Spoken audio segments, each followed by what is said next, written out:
창가로 들어오는 이른 아침의 햇살이 빈 거실을 조용히 비춥니다. 정적 속에 보글보글 물 끓는 소리만 들리고 정갈하게 정리된 식탁 위에 혼자 차려진 찻잔 하나가 보입니다. 28배 나이에 남의 집 며느리가 되고 누군가의 아내로 또 두 아이의 엄마로 살다 보니 어느덧 59이 되었습니다. 30년 넘게 매일같이 가족들의 아침을 챙기느라 정작 내가 무슨 음식을 좋아하는지 어떤 차 향기를 좋아하는지도 잊고 살았죠. 도장 하나로 30년의 세월을 정리하고 처음 이 작은 집으로 들어왔던 날, 저는 낯선 자유 앞에서 한참을 울었습니다. 엄마, 정말 괜찮겠어? 이제 와서 혼자 산다는 게 쉬운 일이 아니잖아. 걱정 가득한 딸아이의 목소리에 저는 그저 웃으며 고개를 끄덕였습니다. 사실 무섭지 않았다면 거짓말이겠죠. 하지만 더 이상 누군가의 비위를 맞추느라 마음 졸이지 않아도 된다는 사실이 오롯이 나만의 공간에서 숨을 쉴 수 있다는 것이 눈물이 날 만큼 감사했습니다.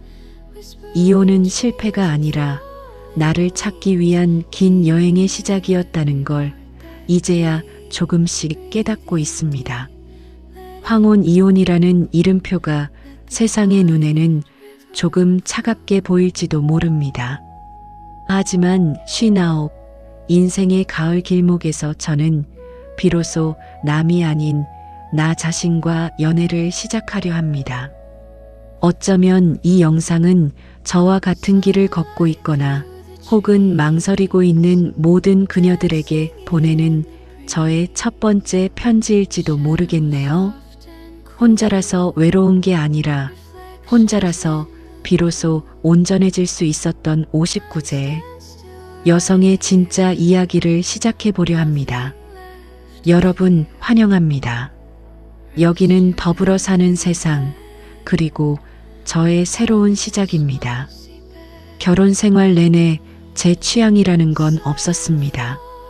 남편이 좋아하는 짙은 갈색 가구, 아이들이 어질러 놓은 물건들 사이에서 저는 그저 그 배경의 일부였죠. 하지만 59에 얻은 이 작은 집은 다릅니다. 커튼 하나, 수저 한 쌍까지 오로지 제가 고른 것들로 채워져 있습니다. 처음으로 제가 분홍색 꽃무늬 이불을 좋아한다는 걸, 그리고 아침에 일어나 조용한 클래식 음악을 듣는 걸 즐긴다는 걸 40해가 넘어서야 알게 되었습니다. 선배님, 집이 너무 아기자기하고 예뻐요. 혼자 있으니까 적적하진 않으세요? 가끔 들러주는 후배의 물음에 저는 가만히 거실벽에 걸린 작은 액자를 바라봅니다. 적적함이라기보다는 고요함이라는 표현이 더 어울릴 것 같아요. 30년 동안 귀를 울리던 잔소리나 TV 소리 대신 내가 읽는 책장 넘어가는 소리와 창밖의 바람 소리가 이렇게 선명하게 들릴 줄은 몰랐거든요. 혼자 먹는 밥상도 처량할 줄만 알았는데 오히려 정갈하게 차려낸 나물 몇 가지와 갓 지은 밥 한 공기가 세상 어느 성찬보다 달콤합니다. 물론 밤이 되면 가끔 벽지가 낯설게 느껴질 때도 있습니다. 평생을 누군가와 함께 자다가 넓은 침대에 혼자 누우면 가슴 한구석이 뻥 뚫린 것 같은 기분이 들기도 하죠. 하지만 그 공허함은 외로움이라기보다 앞으로 제가 채워 나가야 할 빈 도화지 같은 것이라 생각하기로 했습니다. 이제는 누군가에게 잘 보이기 위해 집안을 치우지 않습니다. 내가 편안하기 위해 닦고 내가 기쁘기 위해 꽃을 삽니다. 나이 60을 코앞에 두고 시작한 이 독립이 누군가에게는 늦은 후회처럼 보일지 몰라도 저에게는 가장 찬란한 외출입니다. 낡은 껍질을 벗고 나온 매미처럼 저는 이제야 비로소 제 목소리로 울기 시작했으니까요. 이 좁은 거실이 저에게는 온 우주보다 넓게 느껴지는 요즘입니다. 여러분도 혹시 나만의 공간, 나만의 시간이 간절했던 적이 있으신가요? 59의 저는 이제야 그 소중함을 온몸으로 배우고 있습니다. 집안에서의 평화가 정착될 무렵 가장 현실적인 고민이 찾아왔습니다. 바로 경제적인 자립이었죠. 평생 살림만 해온 59의 여성을 반겨줄 곳이 세상에 있을까 싶어 밤잠을 설치기도 했습니다. 결혼 전 직장 생활을 했던 기억은 이미 희미해진 지 오래고 자격증 하나 없는 제가 할 수 있는 일은 그리 많지 않아 보였습니다. 하지만 가만히 앉아 있을 수만은 없었습니다. 이제 저는 나 자신을 책임져야 하는 가장이니까요. 어머 언니, 그 나이에 새로 일을 시작하시게요? 몸도 축날 텐데 그냥 애들한테 손 좀 벌리시지 그래요. 주변 지인들의 걱정 섞인 참견에 잠시 마음이 흔들리기도 했습니다. 하지만 저는 당당하게 구청 일자리 센터를 찾았습니다. 생전 처음 써보는 이력서에 자기소개 칸을 채우는 것이 어찌나 어렵던지요. 누구의 아내, 누구의 엄마가 아닌 나를 설명할 단어를 찾기 위해 꼬박 하루를 고민했습니다. 그러다 문득 깨달았습니다. 30년 넘게 가족들을 먹이고 입히며 쌓아온 그 억척스러운 성실함이 바로 저의 가장 큰 경력이자 자산이라는 것을요. 그렇게 시작한 첫 일터는 동네 작은 도서관의 관리 보조직이었습니다. 최저임금 수준에 적은 월급이었지만 제 이름이 박힌 사원증을 목에 걸던 날의 그 떨림은 평생 잊지 못할 겁니다. 첫 월급을 받던 날 저는 자식들에게 용돈을 주는 대신 저 자신에게 근사한 구두 한 켤레를 선물했습니다. 남편의 카드가 아닌 내 땀방울로 번 돈으로 산 그 구두를 신고 길을 나설 때의 기분은 마치 구름 위를 걷는 것처럼 가벼웠습니다. 돈의 액수보다 중요한 건 제가 아직 사회에서 쓸모 있는 사람이라는 안도감이었습니다. 일을 시작하며 만난 새로운 사람들과 나누는 대화는 집안에만 갇혀있던 제 세상을 조금씩 넓혀주었습니다. 정말 꼼꼼하시네요. 덕분에 도서관이 환해졌어요. 라는 동료들의 칭찬. 한마디에 59의 저는 매일 조금씩 더 성장하고 있습니다. 누군가에게 의지하지 않고 내 발로 서는 법을 배우는 이 과정이 때로는 고단하지만 더없이 짜릿합니다. 여러분도 늦었다고 생각하는 그 순간이 어쩌면 가장 멋진 도전을 시작할 수 있는 골든타임일지도 모릅니다. 혼자가 되고 나니 주변 사람들의 반응도 참 다양했습니다. 마치 전염병이라도 옮는 것처럼 멀어지는 사람이 있는가 하면 제 결정이 마치 본인의 일인 양 앞장서서 손가락질하는 이들도 있었죠. 처음엔 그 시선들이 따가워 대문 밖을 나서는 게 두렵기도 했습니다. 30년 넘게 공들여 쌓아온 인간관계가 이토록 쉽게 무너질 수 있다는 사실에 허탈한 마음이 들었던 것도 사실입니다. 언니, 무슨 그런 걱정을 해. 오히려 잘 됐어. 이번 기회에 가짜 친구들 싹 정리하고 진짜 언니 편만 남기면 되지. 오랜 고향 친구가 건넨 이 투박한 위로 한마디가 제 가슴을 쳤습니다. 생각해보니 그랬습니다. 예전에는 남편의 지인이라서 혹은 아이들 친구 엄마라서 억지로 웃으며 맞춰주던 모임이 참 많았거든요. 내 마음은 골마가는데 겉으로는 행복한 척 연기해야 했던 그 수많은 시간들. 이제는 그런 허례허식에서 벗어나 제가 정말 만나고 싶고 제 마음을 있는 그대로 보여줄 수 있는 사람들만 곁에 두기로 했습니다. 가장 놀라운 변화는 아이들과의 관계였습니다. 처음엔 엄마의 이혼을 받아들이지 못하고 원망 섞인 눈초리를 보내던 아이들이 일을 하며 밝아진 제 모습을 보며 조금씩 마음을 열기 시작했거든요. 예전에는 자식들에게 헌신하는 것만이 엄마의 도리라고 믿었지만 이제는 제가 행복하게 제 삶을 일구는 모습이 아이들에게도 더 큰 힘이 된다는 걸 깨달았습니다. 엄마, 요즘 얼굴이 훨씬 좋아 보여. 진작 이렇게 살지 그랬어. 무뚝뚝한 아들이 툭 던진 이 한마디에 그동안 참아왔던 서러움이 눈 녹듯 사라졌습니다. 이제 저는 제 곁에 남은 소중한 인연들과 더 깊게, 더 진실하게 소통하려 합니다. 많은 사람이 곁에 있을 필요는 없습니다. 내가 힘들 때 조용히 손 잡아줄 수 있는 사람, 나의 새로운 출발을 진심으로 응원해주는 사람 몇 명만 있다면 그것으로 충분하니까요. 59. 거칠애뿐인 관계의 거품을 걷어내고 나니 비로소 사람의 온기가 제대로 느껴지기 시작했습니다. 혼자가 되고 나서 가장 먼저 바뀐 건 제 몸을 대하는 태도였습니다. 예전에는 가족들 뒤치다꺼리에 제 몸 하나 아픈 건 대수롭지 않게 넘겼죠. 무릎이 시리고 허리가 끊어질 듯 아파도 파스 한 장 붙이고 다시 부엌으로 향했습니다. 그런데 어느 날 샤워를 마치고 욕실 거울 앞에 선 제 모습이 너무나 낯설게 느껴졌습니다.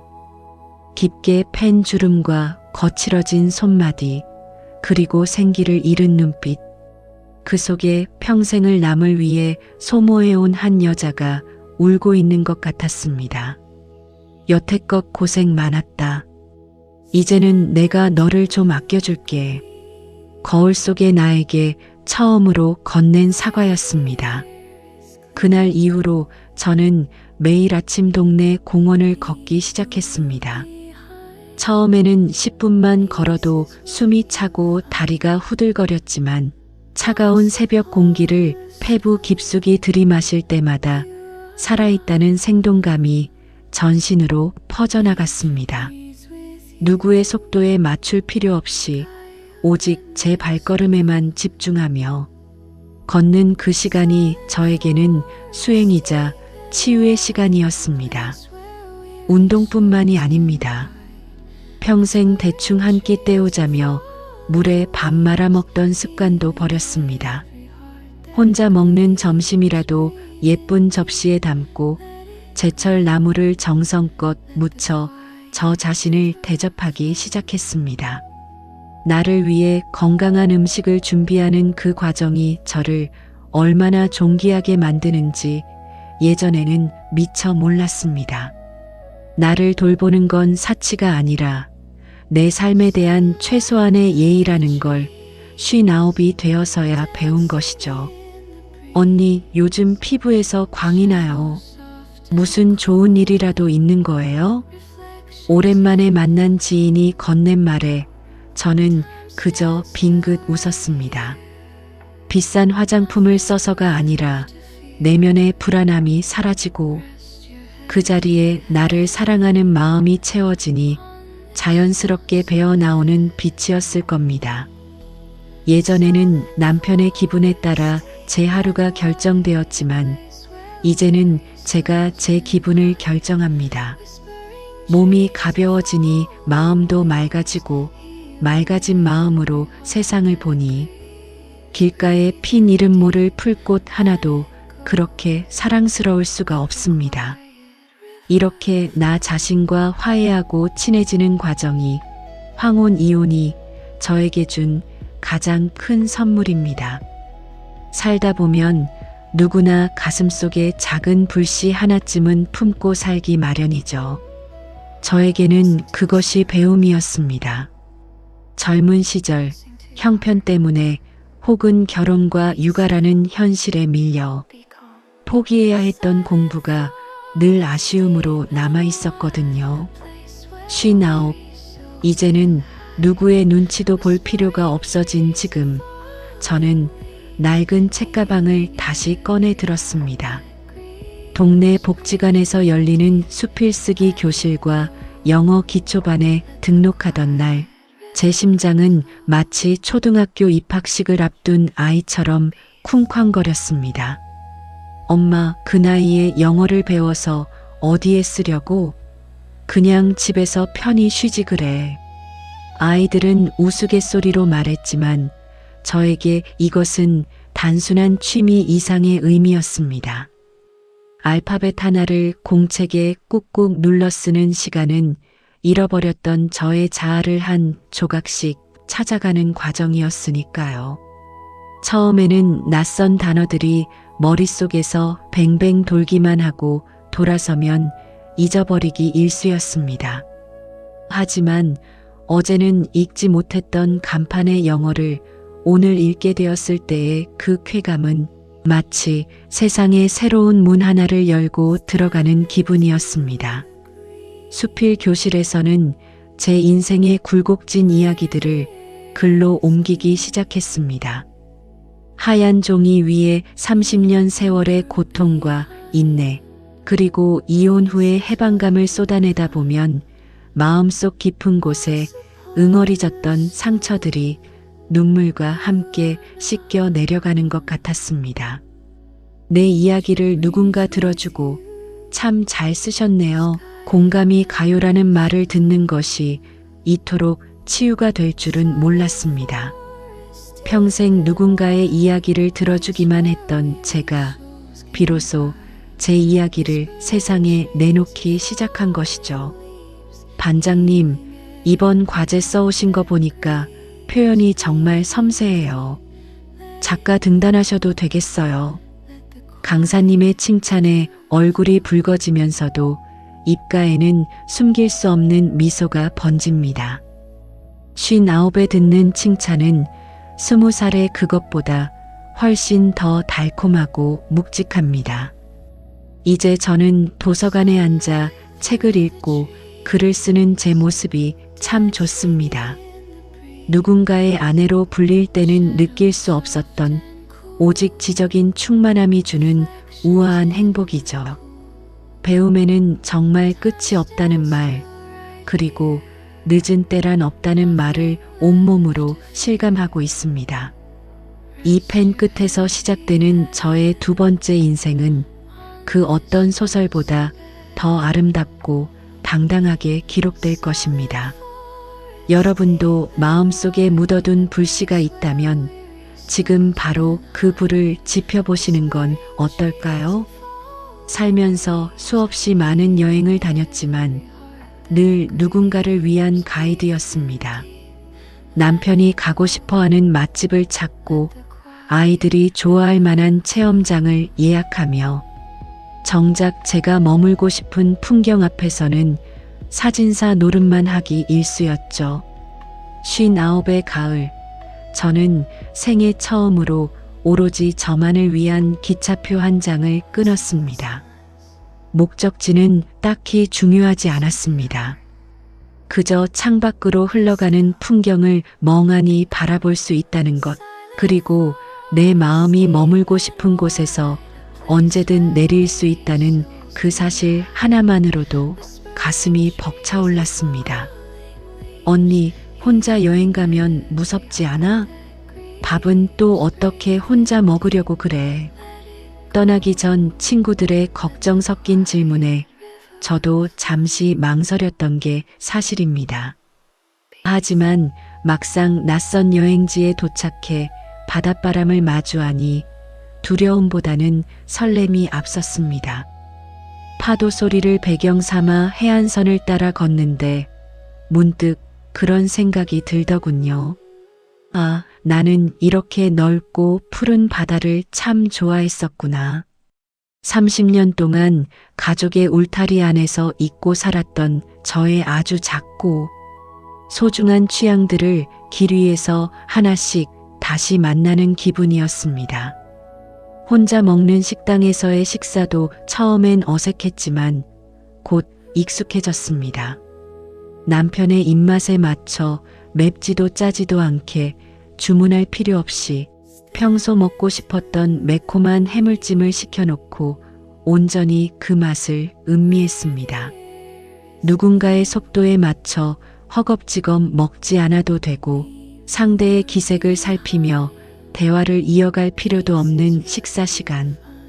그것은 단순히 배를 채우는 행위가 아니라 제 영혼을 대접하는 성스러운 의식과도 같았습니다. 숙소에 돌아와 조용한 스탠드 불빛 아래에서 오늘 느낀 감정들을 수첩에 적어 내려가는데 비로소 제가 제 삶의 주인이라는 사실이 온몸으로 전해졌습니다. 밤바다를 바라보며 맥주 한 캔을 따는 그 순간 제 입에선 아, 좋다라는 탄성이 절로 터져 나왔습니다. 결혼 생활 내내 단 한 번도 느껴보지 못한 해방감이었습니다. 누군가에게 허락받지 않아도 되는 자유, 내 마음 가는 대로 시간을 쓰는 사치, 이 소중한 것들을 왜 이제야 누리게 되었을까 하는 후회보다는 지금이라도 알게 되어 다행이라는 안도감이 더 컸습니다. 이 여행은 단순히 장소를 옮긴 것이 아니라 과거의 나로부터 완전히 독립하여 새로운 나로 넘어가는 일종의 성인식과 같았습니다.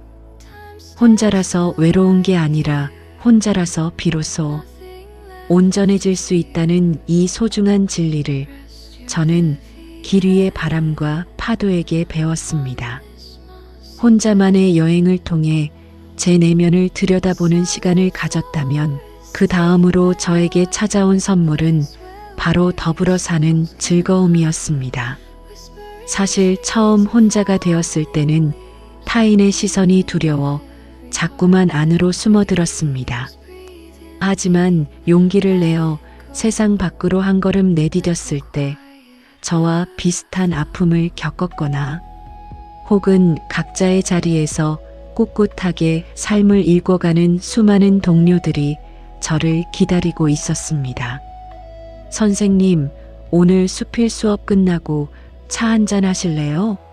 선생님 글 보고 정말 많이 울었거든요. 수필 교실에서 만난 동기 한 분이 건넨 따뜻한 제안에 처음으로 마음의 빗장을 열었습니다.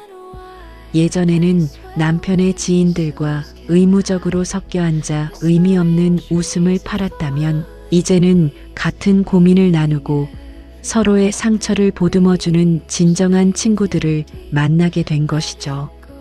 우리는 서로의 이름을 부르며 한 여성이자 인간으로서의 꿈에 대해 이야기합니다. 59에 다시 만난 우정은 그 어떤 명품 가방보다도 저를 화려하게 빛내주었습니다. 이뿐만이 아닙니다. 저는 최근 동네 독거 어르신들을 위한 도시락 봉사 활동도 시작했습니다. 누군가를 위해 음식을 만드는 일이 예전에는 고된 가사노동이었지만 이제는 누군가에게 기쁨을 주는 숭고한 나눔이 되었습니다. 맛있게 잘 먹었어. 고마워라는 어르신들의 투박한 인사에 제 가슴속에는 알 수 없는 벅찬 감동이 차올랐습니다.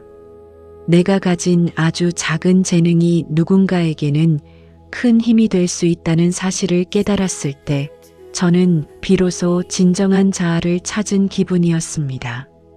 이런 소소한 연대와 만남들은 저를 더 이상 외로움에 갇히게 하지 않습니다. 오히려 혼자 살기 시작하면서 저는 세상과 더 넓고 깊게 연결되었습니다.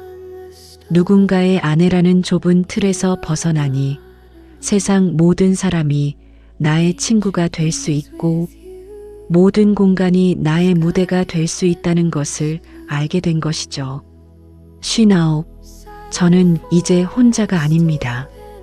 저와 같은 길을 걷는 수많은 그녀들과 마음으로 연결되어 있고 따뜻한 온기를 나누며 함께 걸어가고 있습니다. 이 더불어 사는 세상 안에서 저는 매일매일 더 풍요롭고 단단해지고 있습니다. 여행에서 돌아와 다시 마주한 저의 작은 집은 이전보다 훨씬 더 아늑하고 따뜻하게 저를 맞아주었습니다. 30년의 세월을 뒤로하고 홀로 서기를 선택했을 때 제 인생은 이미 저물어가는 노을인 줄만 알았습니다.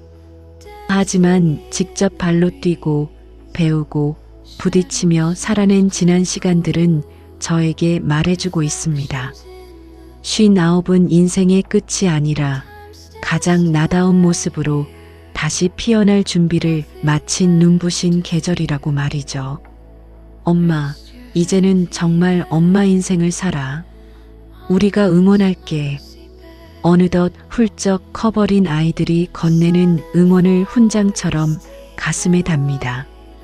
예전에는 아이들의 행복이 곧 나의 행복이라 믿으며 저 자신을 지우고 살았지만 이제는 압니다. 내가 행복해야 아이들도 진정으로 웃을 수 있고 내가 나를 사랑해야 세상도 나를 사랑해 준다는 것을요. 저는 이제 더 이상 과거의 상처를 들춰보며 눈물 짓지 않습니다.